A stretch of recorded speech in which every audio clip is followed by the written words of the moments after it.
guys. Hey, Malbert, how are you? Good. Good to see you. I've been here about 3 months, and we're doing some talking to different people in the organization. Love to hear from you about the founding story of MetaMetrics. If you're Oh, willing to well, share that with us. I am. But Yeah. first of all, thanks for joining our company. We're so excited that you're here. The founding of MetaMetrics is quite interesting from my perspective. Of course, as a founder, I've got to be excited about it. Really, the genesis goes back to the early 80s. And I was teaching at UNC Chapel Hill, the measurement course. And what struck me back then was that most of the tests that students were taking in K-12 education were norm reference tests. They were the SAT-9, California Achievement Test, Iowa Test of Basic Skills. Very good tests in terms of reliability and validity. But what struck me was, what can you do with that test score once you get it? What can a parent do differently the next day? What can a teacher do? So the thought was, can we make test scores more actionable? Something that parents and teachers can make a difference with an individual. And we were very fortunate in that we wrote some foundational papers. Probably the first one we wrote was Journal of Educational Measurement, on kind of the background of how we were thinking about how do you build these kind of scales? Because what we were creating was not a test, but a scale. And so we were very fortunate in a number of respects. There were so many scholars that really took great interest in us. From the beginning, our DNA is, and I think one of the reasons I've had so much fun, it's been a research organization. It was grounded in research. Almost everybody we hired was a PhD from a university around here. So we've always had in our DNA, we've got this history of research, and it's in our DNA. And even today, most of our employees, as you know, that you have now, have that background.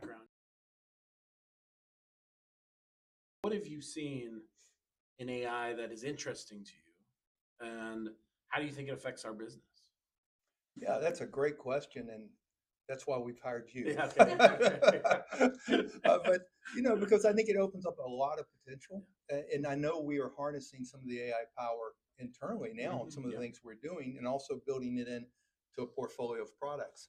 I'm kind of old school, and I would argue that MetaMetrics was the first large language model. Right. We had an LLM before we knew what LLMs were. We harvested all of the words in the English language, every book. We digitized every article. And, in the old days, in the 80s, we had to do it page by page through high-speed scanners. Now everything's digital. So I think there's lots of things. We just created, and you know this now, but an Arabic Lexile framework. And we deployed AI, and it has AI functions within it. And we were able to create that version for a Lexile in another language much more efficiently than we had before. So I think, and I hope at the end of the day, all of these innovations have to make a difference in a classroom. It can be sexy and sizzly, but if it doesn't make a difference, and we don't have kids that benefit from it and teachers that benefit from it, it's all noise. We're not doing anything. Yeah.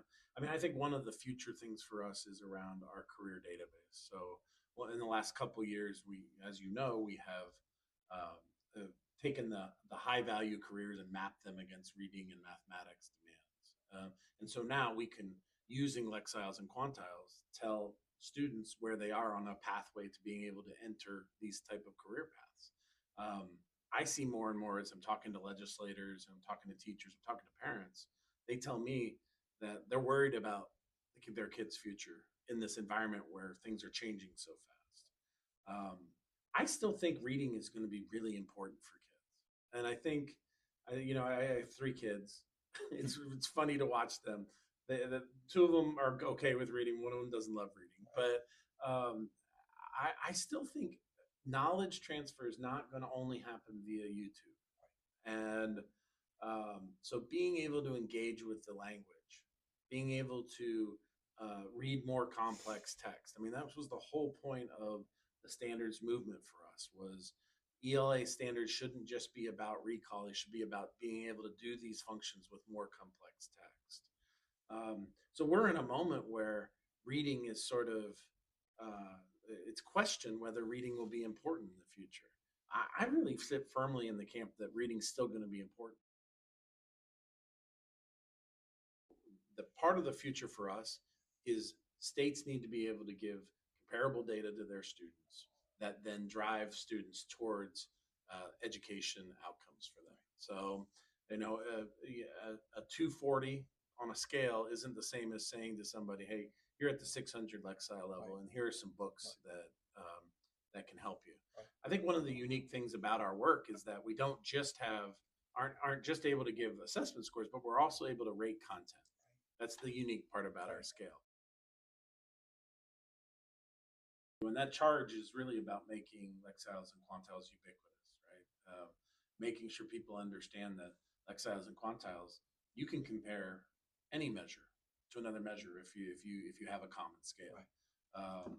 We have all these questions about accountability systems, students in the country, and Lexiles and Quantiles help on all those fronts. So that's where we want to go.